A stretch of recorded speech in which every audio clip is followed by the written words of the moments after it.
ሰላም ክቡራት ተኸታተልቲ English with Afe YouTube channel በማዕት ድማ አዚ ፍሊ ዘለ ኣብ ዕለታው ናብራና በእንግሊዝኛ ክንዛረብ ከለና ተደጋጋሚ ዝንጥቀመሎም ቃላት ክንሪና ለአብነት እዚ ጉዳይ አገዳሲ ዲዩ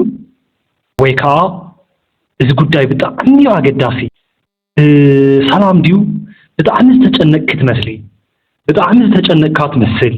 ምንታይ ዳ ክንድ ተጨነቅካሉ ወይካ ተገዲስካሉ እጃኻ ይቅርታ ገበረል አነማ ፍጹም ይቅርታማ አይገበረልካን ወይካ እንታይ ችግር አለው ጥፋት ያጋጥም እዩ ከሙ ድማ እስቲ አነ እታሐቅለው ክነግሮ እታሐቅን እንገረም ዶ ወይካ እስኽ ንበል ዋ አነ አመነን ከምስ ተፈጢሩ ዘብሉ ነገራት በእንግሊዝኛ ክንሪኦም ኢና ማለት እዩ እና እዚ ከነማሃር ከለና ህድአት የድልዮ እዩ ትምህርት እዚ በደንብ እንድሕር አዳሚጽና ይኾይና ባቃሎ እንድሕር ተማሂርና ሎማዓንቲ እዘን ወሰንቲ ቃላት እዚን በሓባር ክንሪአን ኢና ማለት እዩ ናይ ፈለማ መስት ዝብልና እንግሊዝኛ ቃል እዩ መስት ማለት ግዴታ ማለት እዩ ግዴታ ዝደኣ ክትሰርሖ ኣለካ ግዴታ ዝደኣ ክፍጸም ኣሎ ዝብል ነገር እንታልዩ መስት ዝብል ቃል ንጥቀም እስከ በሓባር ንበላ መስት ናብነት ቴል ማለት ምዝራብ እዩ ቴል ማለት ምዝራብ ማለት እዩ ዘም ደግሞ ንዕኦም ማለት እዩ አነ ንዕኦም ክናገሮም ደለኒ ክነግሮም ደለኒ ክዛረቦም ደለኒ ክንብል ተለልና must I tell them ንብል must I tell them must I tell them እስኪ በሓባር ንበላ must I tell them كلنا نحنا خلينا نقرأ ملنا نعوم كنبل تدلينا نحنا وي بحال نعوم دما زم إذ بحال حجون must we tell them نبل must we tell them سكن بلا بحوار must we tell them okay خذها إتحقي خلينا نقرأ ملني خنبلنا إتحقي خلينا نقرأ ملني መስት ግዴታ ስለዝኾነ ቴል ደማ ምን ነጋሪው ሐቂ ትሩዝ በሃል በእንግሊዝኛ ትሩዝ እዚያ ተጠፍኦ ሰብ የለን ትሩዝ ማለት ሐቂ hey I must tell them the truth ንብል I must tell them the truth እስኪ በሐዋር ነውላ I must tell them the truth ንብል ክንቀጥል ከለና ድማ wait ዝብል ቃል አሉ wait ማለት ምጽባይ ማለት እዩ wait ማለት ምጽባይ for example wait me ተልና ተጸበየኒ ማለት እዩ ተጸበየኒ ክንብል ተደሊና በእንግሊዝኛ wait me ንብል ማለት እዩ alright okay so ኣብ እንግሊዝና ሃሉ ኣብ አሜሪካን ሃሉ ኦስትሪያን ሃሉ ኣብ አፍሪካ ሀገራት ሃሉ ወይካ ኣብ ካልእ ሀገር ንኹን ተጸበየኒ ክንብል ተደሊና we say wait me እስኪን በላ በሐባር wait me እስኪን በላ wait me okay ንዕኡ ንጸበዮ ተጸበዮ ንዕኡ ተጸበዮ ክትብሉ እንተደሊኹም wait for him ንብል ማለት እዩ wait for him okay እስኪ አነ ንዓኻ ኩየ ዝጽበየካ ዘለኹ ክንብል እንተደሊና ዝንጥቀሞ ቃል ንርአ አነ ንዓኻ እየ ዝጽበየካ ዘለኹ ንማል ንጥቀሞ ቃል I am waiting for you ንብል ኣለና I am waiting for you እስኪ በሐባር ንበላ ቀሲልና I am waiting for you I am waiting for you ንብል ኣለና ማለት እዩ ጽቡቕ okay so believe ማለት እምነት ማለት እዩ believe ማለት እምነት ማለት እዩ እስኪ መኽአል ድማ ካን ከም ዝበሃል ትፈልጡ ትኾኑ ኢኹም so ዘይ መኽአል ክነገብሮ እንተደሊና cannot ንብል ኣለና ማለት እዩ for example አነ ከኣመን ኣይኽእልን እንድሕር ክብል ኢለ I cannot believe ይብል ማለት እዩ I cannot believe ይብል ማለት እዩ እስቲ በሓባር ንበላ I cannot believe pronunciation ተጠቂሞም ክዛረባ ከለው I can't believe ይብሉ I can't believe ዝብሉ ማለት እዩ alright so መኽአል ካን እንተ ኮይኑ ምእማን ከዓ believe እንተኮይኑ